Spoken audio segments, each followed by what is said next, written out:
Good morning. We are here with a new podcast, and this time we have Andrew Behar, CEO of As You Sow. My first question to you, Andy, is can you introduce yourself and your organization? Sure. So I'm Andy Behar. I'm the CEO of As You Sow. It's a 501(c)(3) nonprofit that was founded in 1992, focusing on corporate accountability through the lens of shareholders.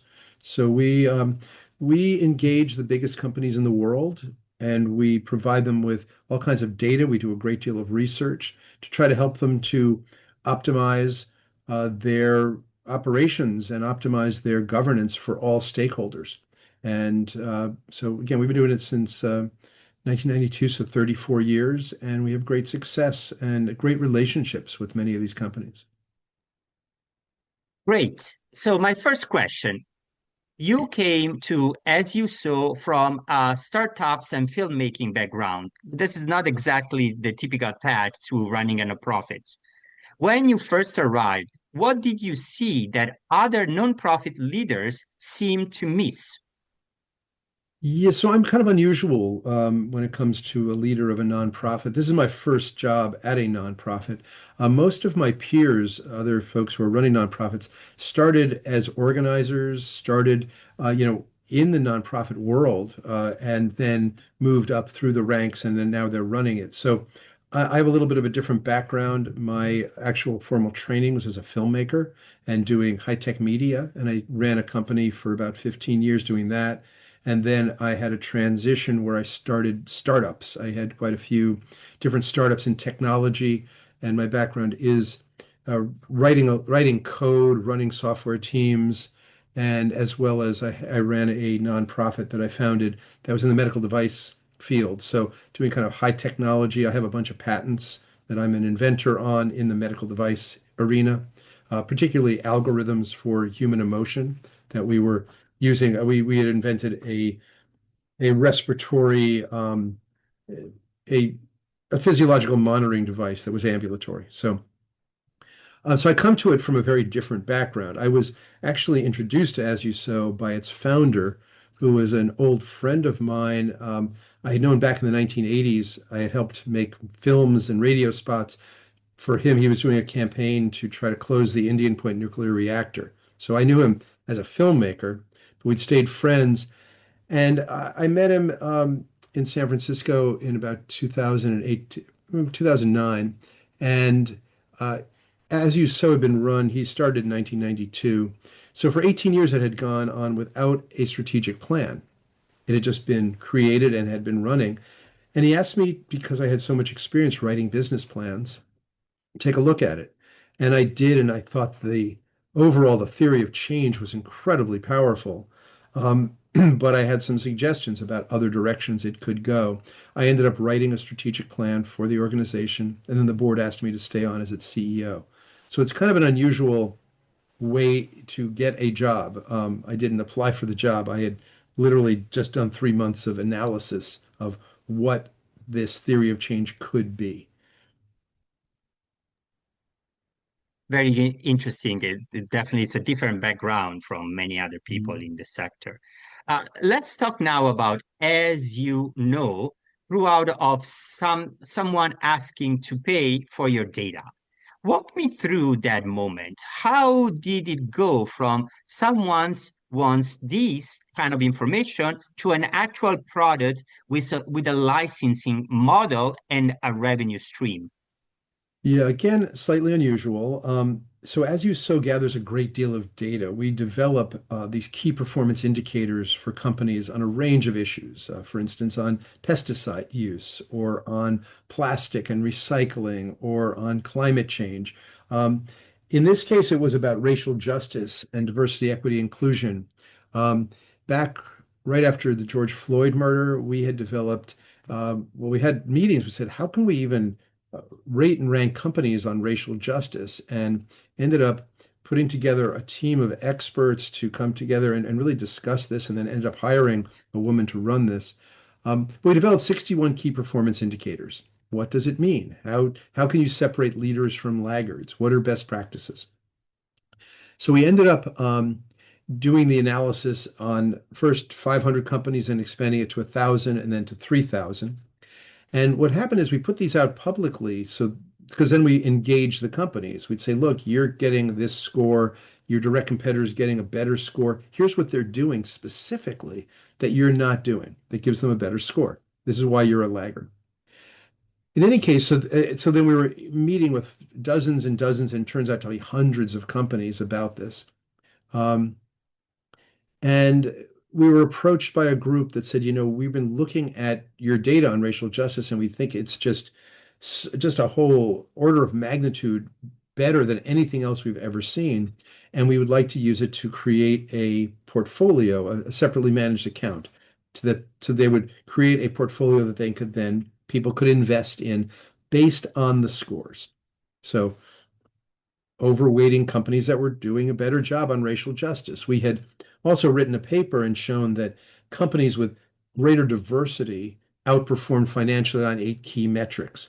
So this investment group said, well, if we can overweight the money toward companies with greater diversity, we're going to outperform the market. And indeed, this is true. So they said, look, we want to license this data. We had never licensed the data before. It was just publicly available.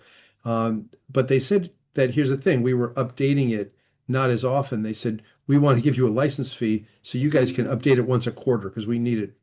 So that revenue stream allowed us to hire another researcher so we could update the data quarterly instead of annually.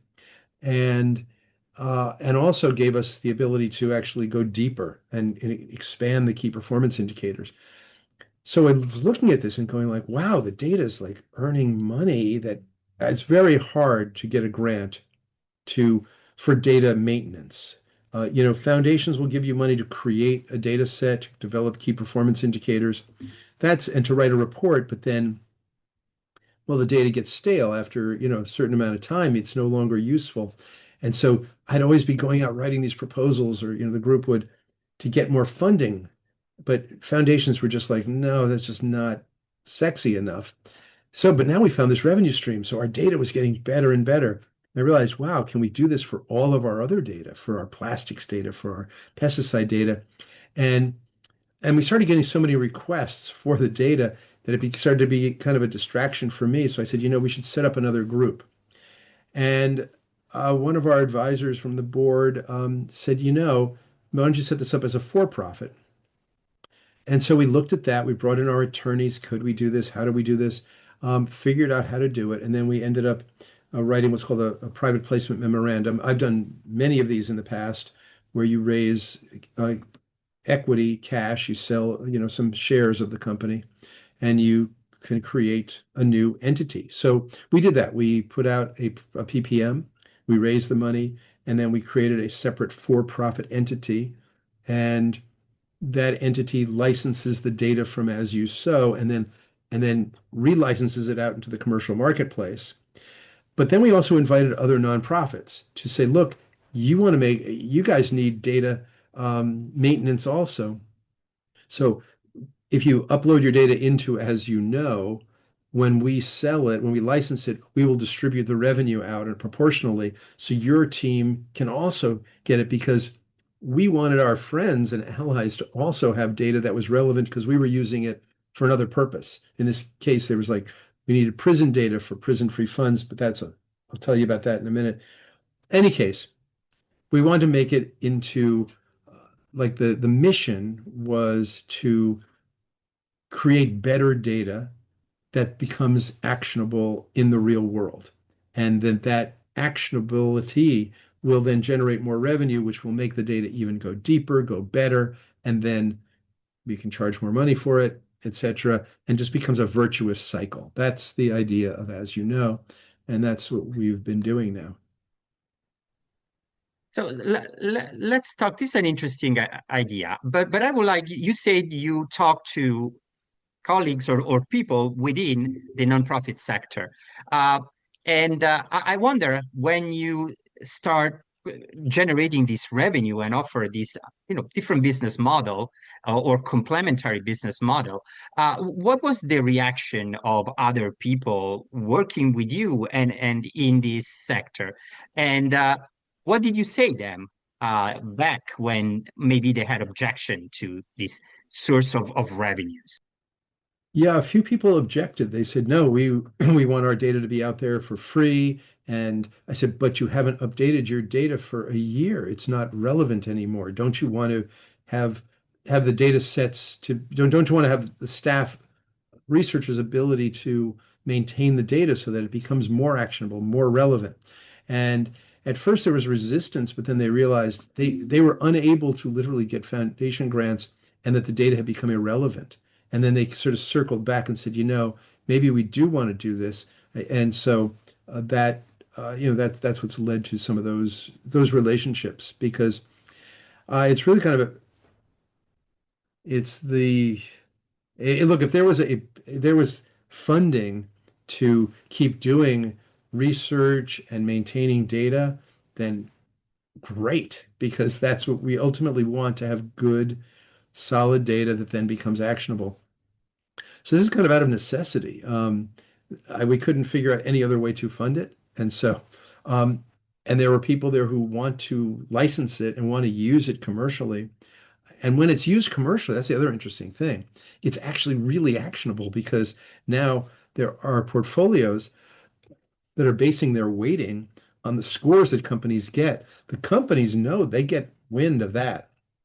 Like, wait, we want to get a better score because we want to be included in the overweighting side of these portfolios. And as it grows, it becomes another lever in your conversations with the companies because it brings in another department. It's not just we want to get a better score to be more competitive. We want to get a better score because we want to be included in portfolios. So the score has more just more weight to it, more importance to the company. And those meetings have become more meaningful as they start to understand the nuance. Why did I get this score? How do I get another point?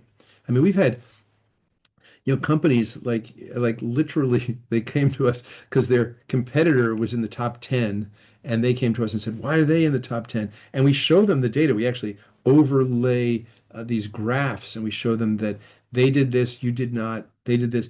And the next quarter, they had actually outperformed and they were in the top 10 and it pushed their competitor out. It's actually Coke and Pepsi. Like you talk about the Coke and Pepsi challenge.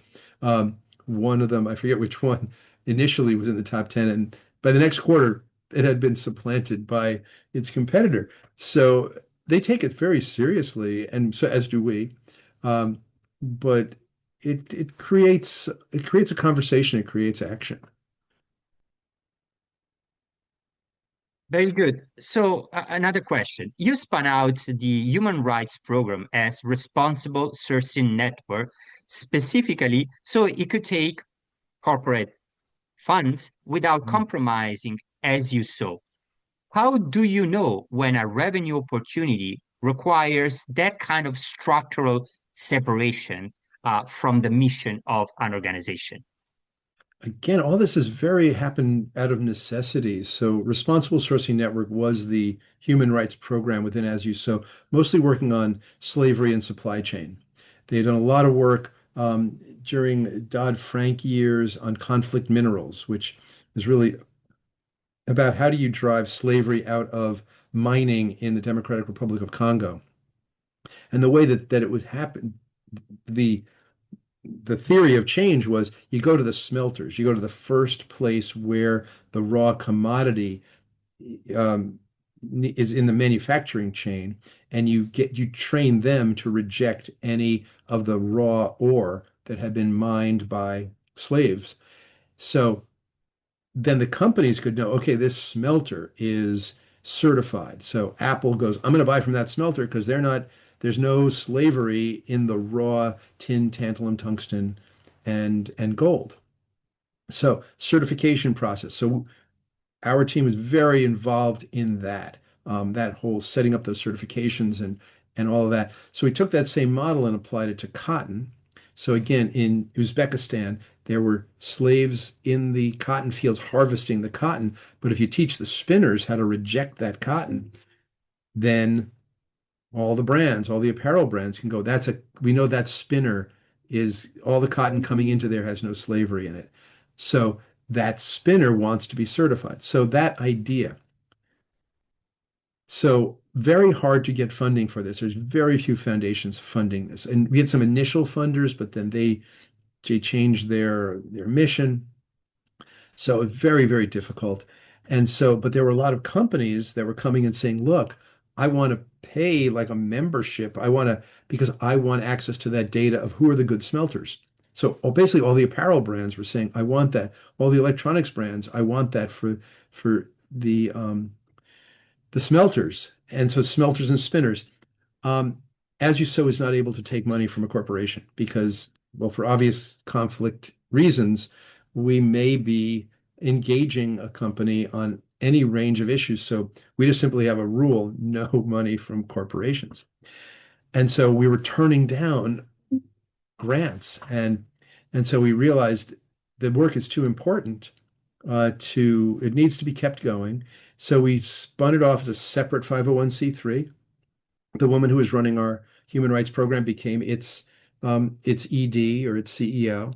Um, and I sat on their board for the first few years, but then they had their own board of directors that was an advisory board within As You Sow became an official board.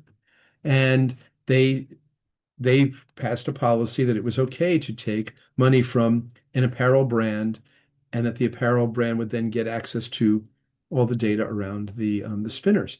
And so it's still, Responsible Sourcing Network still is going. They're doing their incredibly good work, and I think that that was a really smart move that we did because the work is more important. That's the thing. It's like we're in this.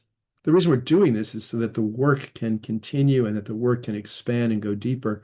And that was just a move we felt made sense. We took our time.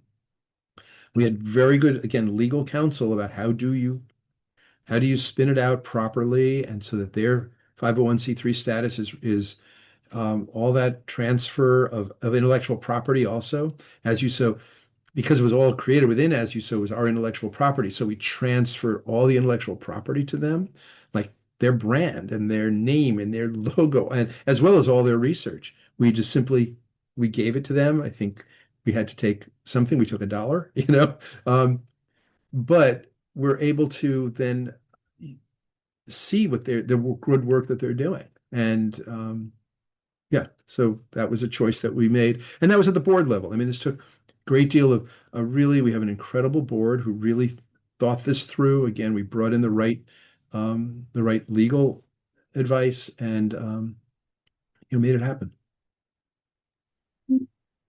Thank you. Yes, the work is more important. Yeah. Following question. Can you explain your proxy vote infrastructure? And my understanding is you try to get partner organization to adopt your proxy voting infrastructure. No cost for them, guarantee revenue, and almost no one has moved. What does tell you about how nonprofits are actually wired and work? Yeah, so that's another we again, I was like I'm a kind of a startup person. So I see something and it's like, oh, that could be a business. For instance, there's another one too called Invest Your Values within As You Sow. Again, out of necessity, we were uh, working on a lot of stuff around oil companies and around climate change. And we realized that a lot of people wanted to divest from fossil fuels, but most people's money is in 401(k) plans, in mutual funds, in commingled funds, and ETFs. Nobody knew what they owned. Everybody wanted to divest. In fact, like 40,000 people signed a pledge, I will divest. And they came back to us and said, I don't know what I own. And we realized we didn't know what we owned in our own 401(k) plan. And so that necessitated the invention. And there was happened to be one of our staff who was a part-time coder. He was teaching himself coding. He wrote the code for Invest Your Values, a guy named Andrew Montes, brilliant guy. Um, and that was for us internally so we could figure out what we own. So that's become its own entity within As You Sow called Invest Your Values. And now it rates and ranks 6,000 mutual funds every month. But that wasn't your question. Your question was As You Vote.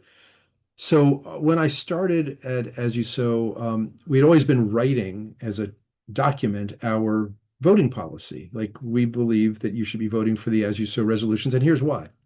Um, And so we've been publishing that just so people could see it.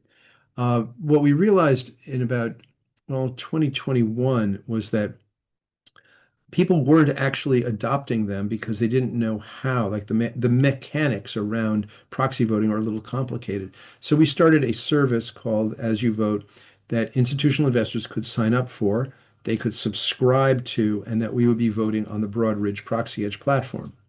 Now, folks they pay ISS or Glass Lewis to do that kind of voting for them. They pick an ISS policy. But in this case, they wanted to pick our policy because our policy is actually about sustainability and justice. The ISS policy that they call ISS SRI, um, they say it's about that, but actually, for instance, they approve 85% of CEO pay packages. We vote against 85% of CEO pay packages. So very different take on things. A lot of people want to subscribe, and so they started paying for this service through Broadridge. Now we realize some of the other nonprofits we work with, they could also have their own, whatever their name is, vote because they could create their own policy. And in fact, we offer to create their policy, take our policy, clone it, adjust it for their um, the shifts that align with their mission, and that they could be also doing this and they could be making some revenue from it.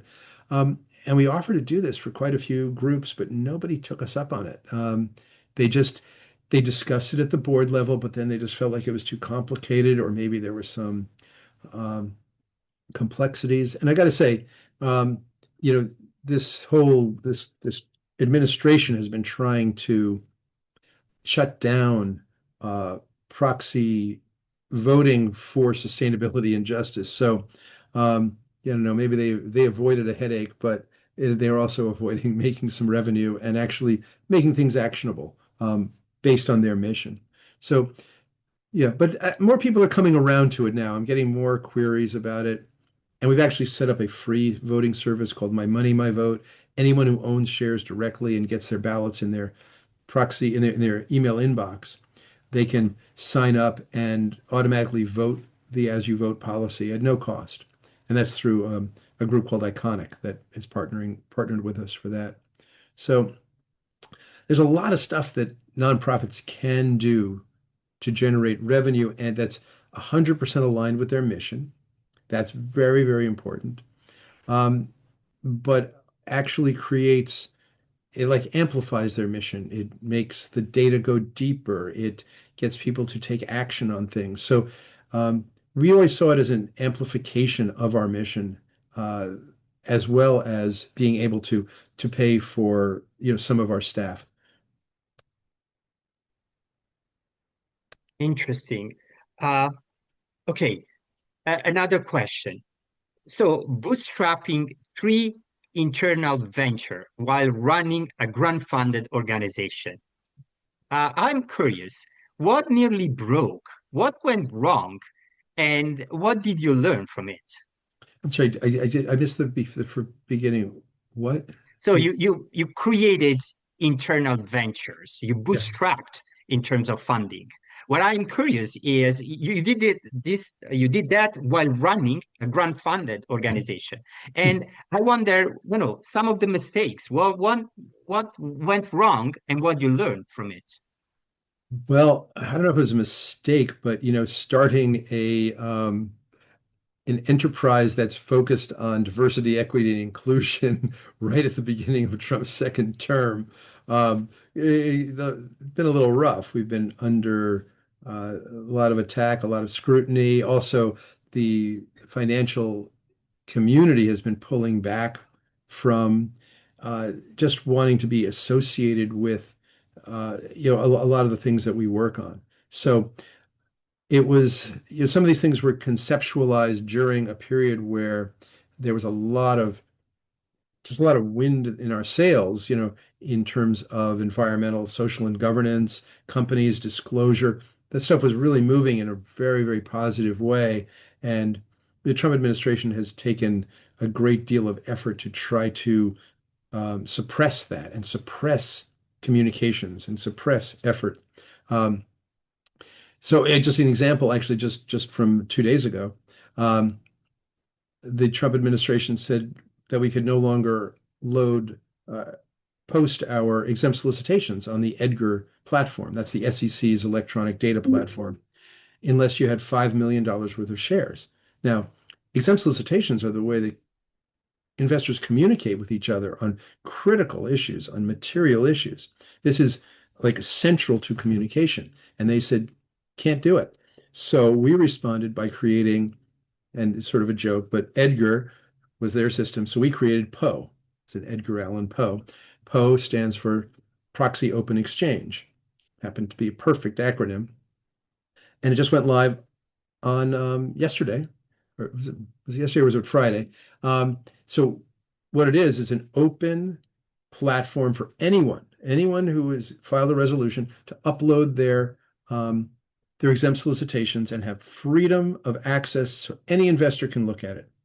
We launched with over 100 exempt solicitations on our platform. The SEC's Edgar site only has 34. So and now we built that in a matter of a couple of weeks, and we did it total bootstrap because we didn't have funding for it, but we felt it was essential to our mission that this communication channel stays open.